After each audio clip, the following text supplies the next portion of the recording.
আসসালামু আলাইকুম রহমতুল্লাহ। চ্যানেল 24-এর একটা নিউজ দেখে আমি থান্ডার হয়ে গেলাম, অবাক হয়ে গেলাম, অভিভূত হয়ে গেলাম। চ্যানেল 24 একটা নিউজ করেছে, একটা ভিডিও দেখিয়েছে। সেখানে গোপালগঞ্জে শেখ হাসিনা আসবে, বাংলাদেশ হাসবে, এই ব্যানারে লেখা সৌজন্যে বঙ্গবন্ধু গেরিলা বাহিনী।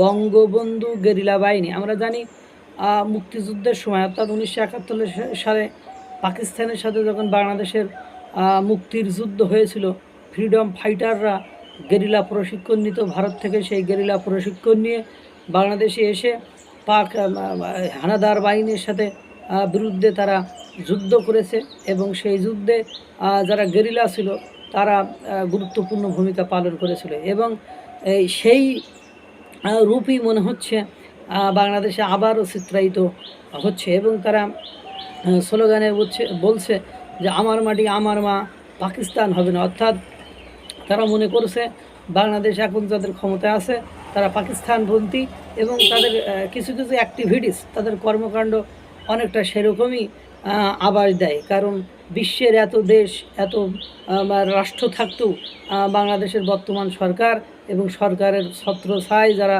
লালিত পালিত হচ্ছে, তারা দেখেন বিশ্বের অন্য কোনো দেশের সাথে কোনো যোগাযোগ করতে পারছে না, বা অন্য কোনো দেশের সাথে তাদের মাখামাখি ঘষাঘষি নেই।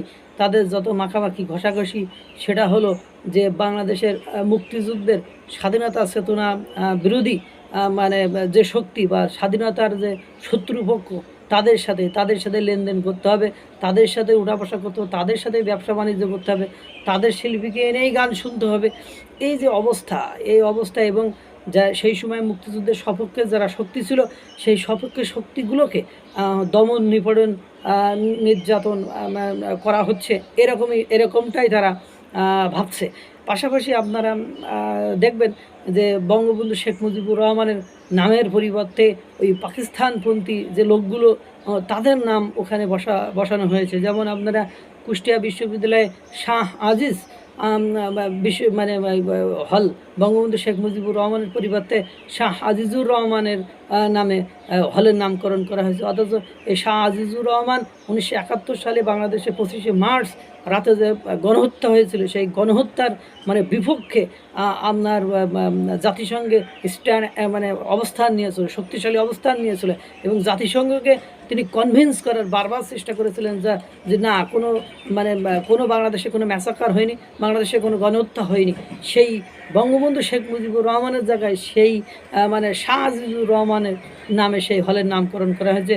অ্যালং উইথ আপনারা বিভিন্ন স্থানে এরকম দেখেছেন যে মোহাম্মদ আলী জিন্নার নামে এদেশের জন্মবার্ষিকী মৃত্যুবার্ষিকী পালন করারও মানে তারা মানে মনোপ্রয়াস সেটা দেখিয়েছে বা বিভিন্ন সময় চেষ্টা করেছে পাকিস্তানকে হাইলাইট করা। পাকিস্তানের এই যে এরপরে পাকিস্তান আর ভারত ছাড়া বিশ্বের আর কোনো দেশে গান বাজনা হয় না, আর কোনো দেশে শিল্পী নাই। সেই দেখেন ঘুরে ঘুরে মানে আগে আওয়ামী লীগ সরকারের আমলে শিল্পী আসতো সব ভারত থেকে, এখন সব শিল্পী আসে পাকিস্তান থেকে। তাহলে ঘটনা কী দাঁড়ালো? এখন এই সব কথা ভেবে এই যে মুক্তিযুদ্ধের বিরোধী শক্তিরা মাথাছাড়া দিয়ে উঠেছে এবং যখন ধানমন্ডি 32 নম্বর ভেঙে দেওয়া হলো, তখন পাকিস্তান আলারা বলল তারা বিশ্বাসঘাতকের মানে শেষ চিহ্নটুকু নিঃশেষ হয়ে গেল, বা বিশ্বাসঘাতকের এখান থেকেই চক্রান্ত করে পাকিস্তানকে বিভক্ত করেছে। এই যে এদের অবস্থান এবং এই অবস্থানের বিরুদ্ধে স্বাধীনতার যারা পক্ষের শক্তি ছিল তারা এখন মানে সজাগ হয়ে গিয়েছে, তারা এখন শক্তিশালী ভূমিকায় দাঁড়িয়েছে। তারা এজন্য হয়তো বা বঙ্গবন্ধু গেরিলা বাহিনী গঠন করেছে এবং তাদেরকে কোনোভাবেই মানে দমন করা বা প্রতিহত করা যাচ্ছে না। আল্লাহ তাআলা সকলকে ভালো রাখুক, সুস্থ রাখুক। আসসালামু আলাইকুম ওয়া রাহমাতুল্লাহ।